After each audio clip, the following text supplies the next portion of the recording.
Hello friendos, I'm Maury, and this speed paint is for the title page of Chapter 8 of my series, Pine Barren Supernatural.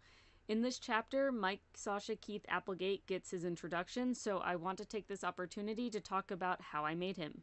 I know it's weird to make a video for a secondary character when I haven't made one explaining who the lead is yet, but MSK came about very differently than all of my other characters. As I've said in a bunch of different places, I started making Pine Barren Supernatural back when I was in high school. I got about 400 plus pages in by the time I had to put on hiatus thanks to having to focus on college. I started this reboot of it a year or so after graduating college. MSK didn't exist in the original version. He's a merger of 3 characters from the original. Someday I'll probably talk more about the original version as a whole and what I changed for this reboot, but today I want to focus on MSK because making him solved some major problems I had been having with writing the story since the original version. 15-year-old me had started PBSN without a goal for the characters or story. I made each chapter using whatever tropes were fun at the time, and created new characters when things started getting dull, until about 3 years into writing when I had enough experience with writing and with Lily, the main character, to decide on the endgame. For the reboot, I decided to cut out a lot of the meandering chapters and put a stronger focus on the story, which led me to fusing my characters Mike, Keith, Applegate, and Sasha to make MSK. And yes, I did do the super creative thing of smashing their names together because I didn't want to part with any of the names I had spent so long deciding on, and thinking up a new one was taking way too long. By the way, you can call him Mike, Sasha, Keith, or Mike, or Keith, or Sasha, or MSK, or Misk, whichever's fine, they're all canon.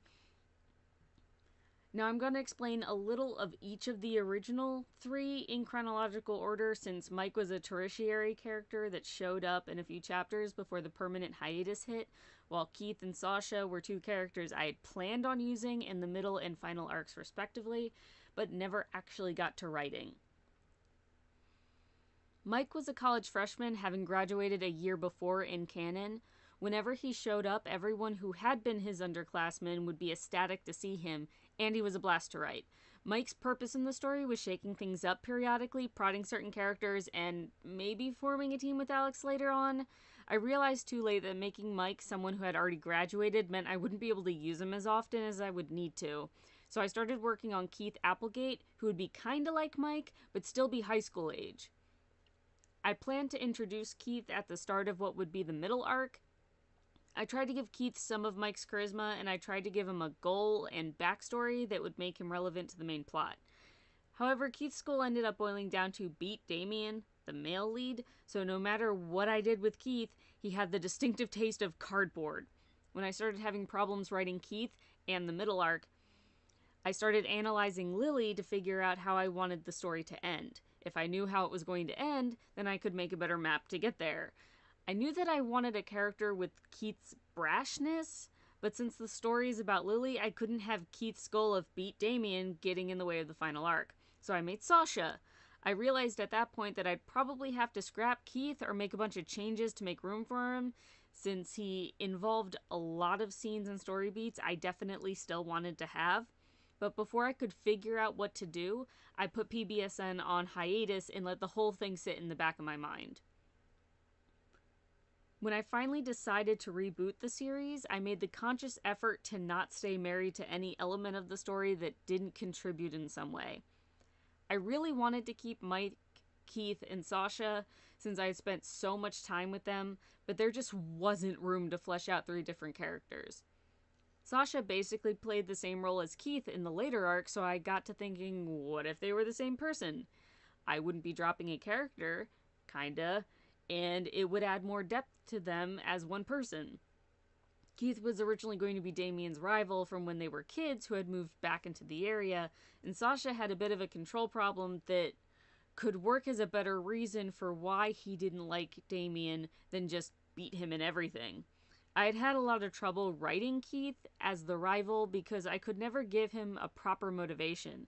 I'd even planned a love triangle using Keith at one point, but I could only frame it as another way to best Damien, since Keith had no personal wants. Sasha, on the other hand, only had a personal goal with no real reason to interact with the rest of the cast. So anytime I explored any of them, they felt like plot devices and were definitely unfinished characters. Meanwhile, Mike was a blast to write, but I couldn't use him since he had already graduated. I really didn't want to lose any of these characters, and their roles would still be needed to be played by someone, but none of them were complete enough to stand on their own. As my editor sibling can tell you, I spent months lamenting what to do with these three until I decided to smash them together. Suddenly I had a character with a personal goal and issues that actually made sense for the decisions I needed to make, and a personality I enjoyed writing. Some plot points changed with the new character, but every change made sense and added weight to the decisions being made by the characters. I merged the visual designs as well. He has Sasha's hair and eyes, Mike's haircut, and style somewhere between Mike and Keith's. I don't want to say anything more about the original three at this point because that could really get into spoiler territory. I just really wanted to talk about his creation while I had the chance. I'll talk more about what went into making him and what aspects are from which of the original three as things get revealed in the story. Now I can actually talk about the art. The idea for this image was to make a cover for a boy band album. It was really fun looking up the references for this. I also tried to make sure everyone's outfits worked well next to each other. Like how bands look like they're all from the same group, so I got to spend more time looking up street fashions. I got to say that I don't think I drew the ripped jeans quite right. I think they read like what they're supposed to be, but I don't know. Also, I'm changing a bit of the process of how I make final pieces digitally. This is actually the first piece of PBSN done in the new process. I've always had problems switching between working traditionally and digitally since they have some distinctively different mindsets. Real life doesn't have an undo button, as the saying goes, so just like when working traditionally, I was sketching everything out and then inking over it on a different layer. I was getting good results doing that. It's how I've been doing it for years, it's how many others do it, but something always seemed to get lost when I made things that way.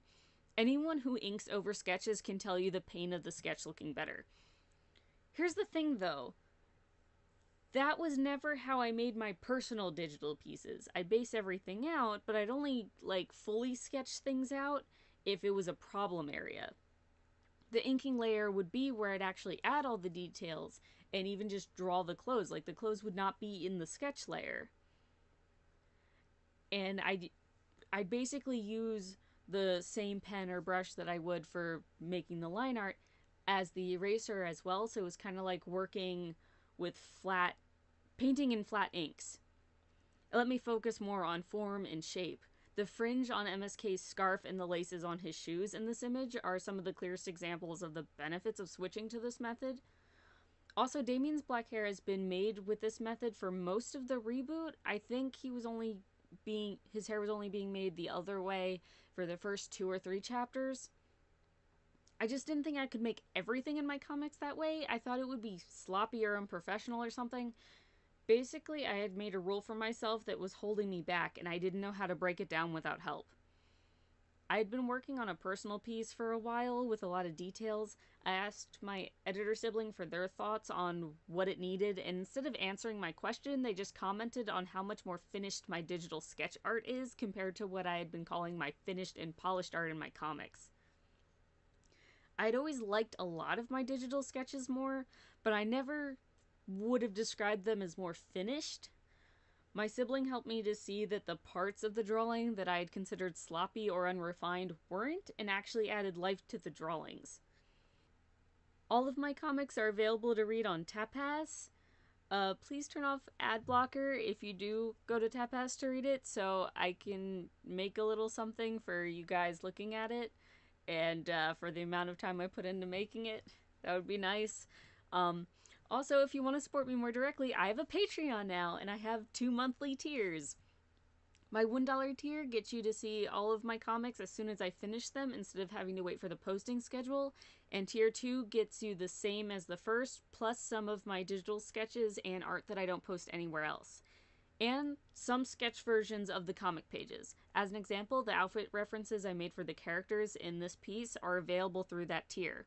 So if either of those options sound good, please consider heading over to patreon.com/MauriceLucidStories. That's all I really have to say at the moment about all this. So, please like and subscribe for more Mori. Bye, bee. Also, I think Mike Sasha Keith Applegate is a name that gives him character. Hehehehe.